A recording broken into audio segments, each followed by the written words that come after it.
The first ambulance is 4 minutes away. An aeromedical team and 3 additional units, including Dom Joe, have also been dispatched. Joe has been a duty operations manager for 3 months. As I get notes come through indicating that this is quite a serious incident, it's overwhelming initially. The weight of responsibility, knowing that you've got to get there and just try to help them as quickly as you can. Through my career, I've done many burns cases. When it's a small burn, we seem to be able to get on top of it without too much difficulty. But a serious burn, just trying to get on top of that pain is a struggle, and it makes you feel a little bit helpless. Okay, and do you have any info on the patient themselves with regards to their injuries? More details have come through from the incident. There is one patient and he's no longer at the factory.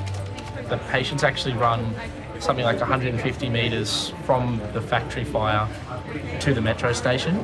They're already on that one, mate. Oh, I like Bill. The first 2 ambulances are now with the patient at a nearby petrol station. The aeromedical team and Joe are 6 minutes away. Unable to obtain oxygen G615, IM morphine 10 milligrams. Yeah, 342 guys. He has approximately 40% or more second-degree burns to the anterior aspect of his body. Ketamine currently being drawn up, and the burns are currently being... You can hear him in the background.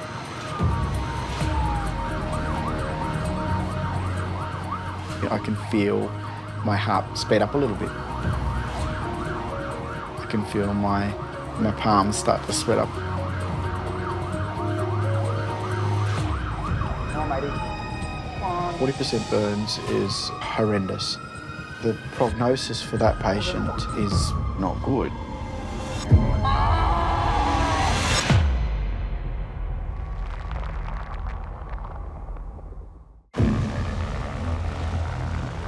A man has been badly burned in an explosion at a factory.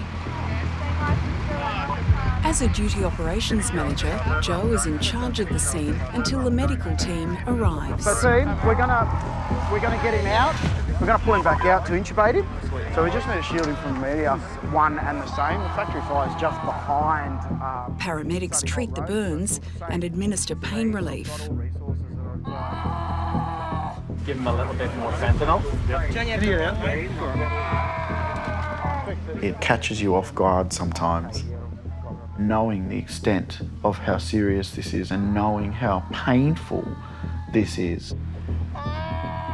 But your training kicks in and you do what you can do for that person.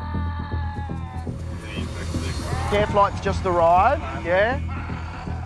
So, g'day Graham, how you going? Good, bud. So you've got a guy who's had a transformer explode in his face. More blankets if you can as well. Graham, just grab us both of them. The medical team arrives and Joe assists them to prep the patient for an airlift to hospital.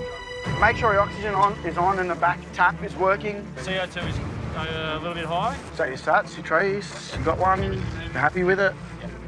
When I was younger, there was an incident and I was in excruciating pain. And I still remember to this day the face of that person to put the needle in to take my pain away. And that's the foremost reason that I became a paramedic. All right, there we go. We're going to send him off to sleep, obviously. Looking now.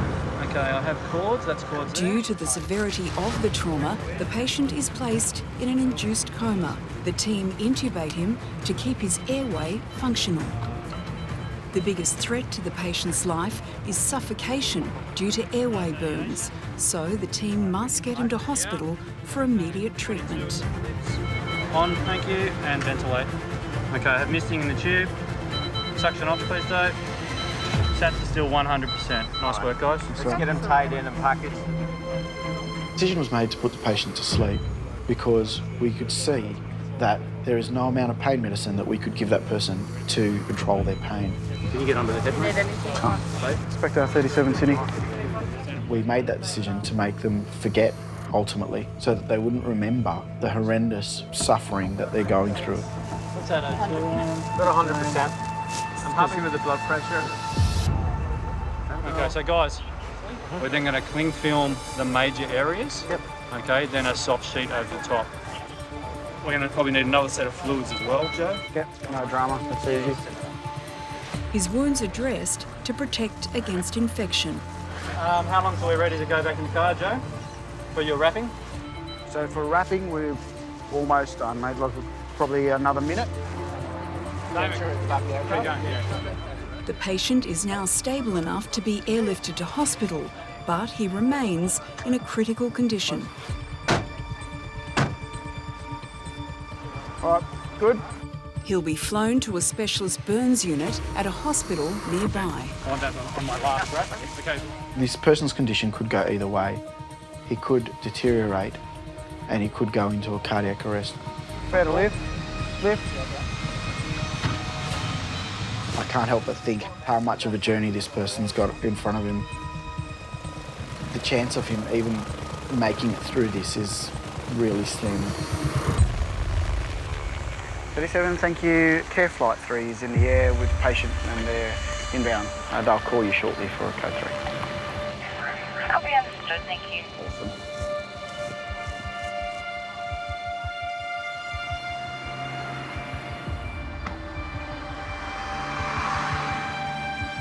He was sick.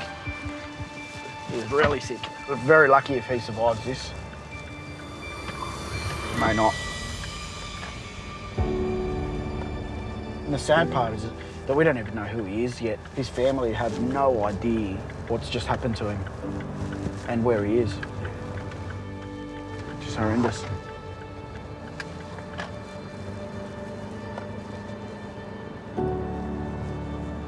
One of the things that I've learned as a paramedic, value your life and your friends and your family and your colleagues.